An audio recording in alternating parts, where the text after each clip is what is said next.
Hey YouTubers, it's Charlie. This is going to be my Game of Thrones finale video. Oh my god, they paid off so many big moments. Some of the things we were expecting, definitely a few surprises, so just careful for spoilers if you haven't seen the episode yet. So many things that they had to wrap up. I think the biggest surprise was that they went back to the Dorne storyline, like, oh, they found a reason. And I guess you could look at this as the show's version of Dorne master plan. It's just that it's more Varys that's behind the plan. So he's found his supporters, all the Martells, pretty much everyone that Cersei has done wrong. Which makes you think about what's going to be happening in the north with King Crow. Like, when Daenerys comes to Westeros, they're mostly talking about what's going on in the south with all these alliances. They haven't talked too much about what's going on in the north. So there was a lot of imagery going back to Season 2, Season 3 during the War of the Five Kings, especially with the reverse red wedding Frey Pies moment. Mass transit be damned. I was totally happy with that moment, even though it throws logic out the window a little bit with the way people move across the world so fast.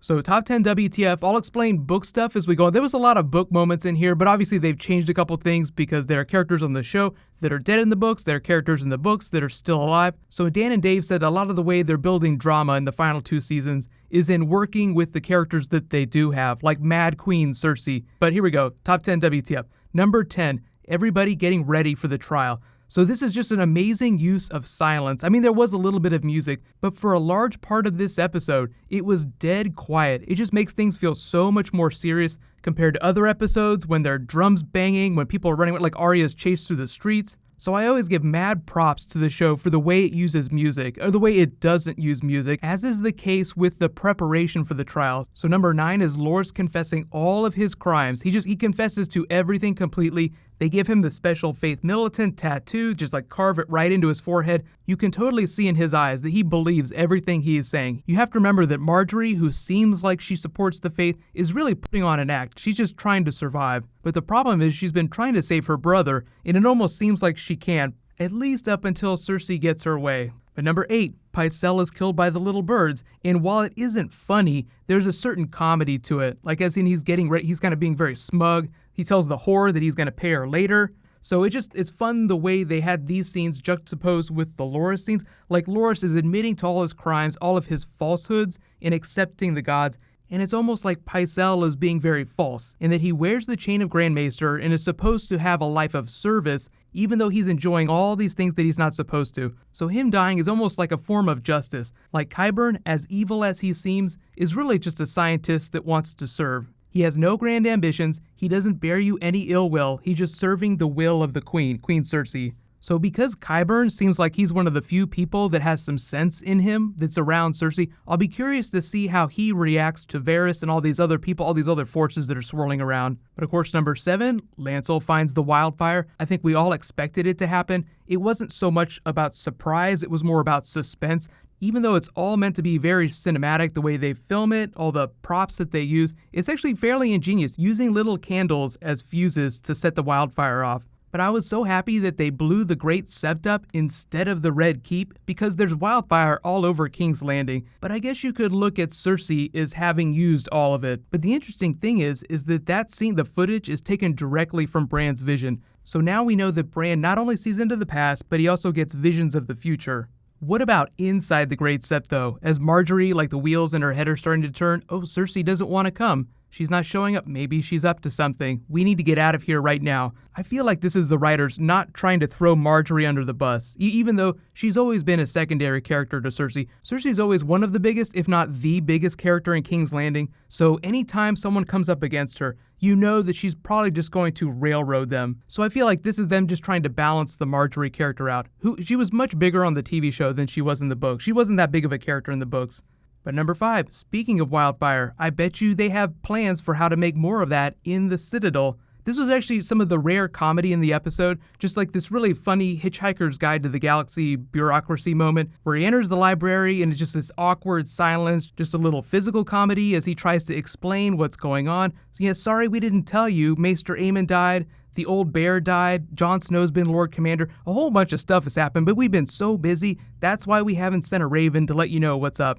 So I think I've done a few videos about the Citadel, but we've never actually got to see inside it. So it's just like this very Harry Potter Doctor Who moment where it's bigger on the inside. Just this magnificent reveal as Samwell looks like he's about ready to cry, he's so happy. But the Citadel itself is where everyone studies to be a maester to forge their chain. You take new areas of study to forge a different link on the chain. You learn medicine, you learn ravenry, you even learn stuff about the occult. They're all different links that you can forge in the maester's chain. But the thing is that it takes a long time. It's not like going to college. It's not like a 4-year degree. If Samwell were going by the books, it would be like a 10-year plan. So the show is probably going to speed things up. He'll probably find a way to send messages to Jon Snow about things that he's learned, ways to fight the White Walkers. I feel like wildfire would come in handy, but the Alchemist Guild is different from the Maesters, so the show might bend some logic, like Arya teleporter logic bending, so that Samwell finds the plans for how to make wildfire, or just, something that is of great value. But yay for Samwell, so happy for him and Gilly. She'll end up having to stay somewhere in Old Town because they don't allow women in the Citadel, but you get the idea. They're in Old Town now for the foreseeable future. Number 4 is Tommen jumping out the window like Bran was pushed out the window. Nice mirror for that, only this time it's Cersei's fault, it's not Jaime's fault. It's funny how they do things like that, but I love the way they pulled that scene off, where he very calmly takes his crown off. There's dead silence, there's no music playing over the scene, and he slowly runs out, just swan dives out the window. He was definitely not my favorite character, but he had his moments, so I was sad to see him go, but it was really awesome the way they pulled it off and what it means for Cersei's character. The fact that she's just going to go off the deep end now because there's no children to balance her out. So number 3, Cersei versus Shame Nun, Round 2. This was so amazing, and this coupled with Cersei being crowned Queen of the Seven Kingdoms. Cersei Lannister was crowned Queen of the Seven Kingdoms, not Cersei Baratheon, so that's actually an important point. So now it really is going to be the kingdom rallying against the Lannisters. The Lannisters under Cersei are now more true villains of the show. But don't you just love how she's just slowly wineboarding, like she's waterboarding the Shame Nun with wine, walking around confessing all the crimes, the thing that she refused to do before when she was at her mercy. Oh, I had sex with my brother. I killed my husband. She's talking about Robert. Completely unapologetic about any of her transgressions. She's like, I did it because it felt good. I had sex with my brother because it felt good to have him inside me. She didn't say anything about loving him, so that actually might be a cue for things between them later. But I love the way Dan and Dave talked about Jaime's character as he's kind of seeing the damage that Cersei's wrought and what's been going on since he's been gone. He says that he is now super afraid of Cersei, just as afraid of Cersei as anybody else would be, because she is now full-on Mad Queen. She did the thing that the Mad King tried to do, but did not end up doing. Like, Jaime stopped him before he blew everyone up with wildfire. So even though there's this amazing victory for Cersei in this episode, she defeats all of her enemies in one fell swoop, but she walks away feeling like the villain, even though she's one of the protagonists of the show. Like, she's one of the main characters. She hasn't really been a villain in the past, even though she's been a super bitch. But now she is more of a true villain than she's ever been. I will say the most compelling human villain on the show right now, because we still have the Night King, and he is very inhuman. So can you not just wait for Daenerys versus Cersei? That is just going to be so much fun. Number 2, Daenerys sails for Westeros with her mighty ships. I love how they have Targaryen sails on a bunch of them. That's also a bit of a bend in logic. It would take them forever to make all those sails. So again, it's just like the show compressing time. Like, okay, we want this really awesome image of this Targaryen fleet sailing west with dragons overhead with this really hopeful music like, oh my god, fortune and glory. This is going to be so amazing. What an amazing way to tee up an alliance with Dorne too. What do you offer? Your heart's content. Fire and blood.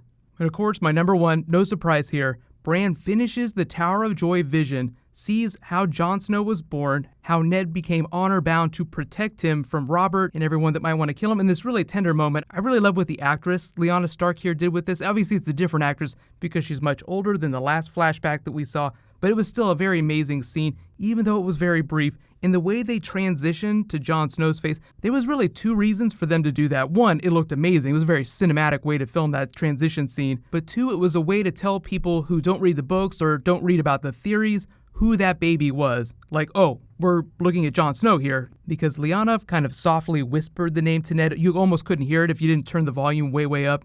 But then Jon is promptly crowned King in the North because Lyanna Mormont, of course, she saves the day. She remembers for the North. So bonus top moment is Lyanna Mormont for the win, helping the North remember.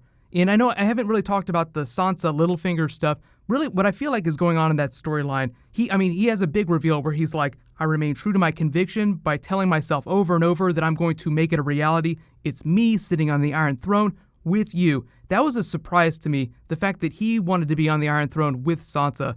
I always figured he would try to do it the more legit way by marrying Sweet Robin to her and then trying to put them on the throne. This is a little more insidious, so they're trying to show you that even though Littlefinger has helped the good guys out, so to speak, he is still very much not a good guy. And that look on Sansa's face is just like, oh god, I'm gonna have to deal with this for another 2 years. So when I say that, what I mean is the Littlefinger plot in this northern storyline is just going to be used to create drama and intrigue in the next 2 seasons. Because there were so many big wins after this big battle in episode 9 that there's not a lot of drama anymore. Like the entirety of the North swears fealty to King Crow, Jon Snow, King in the North, just like Robb Stark, so there had to be a way to create some drama because they're not quite ready to bring the White Walkers south of the Wall, so we have Littlefinger. Like, oh, you want your mustache-twirling villain? I guess that's my cue to step out. So Littlefinger is a little contrived in these moments, but he's really filling the vacuum left by Ramsay in a more insidious way. He is definitely the most evil person in this room. He's the only person that isn't cheering.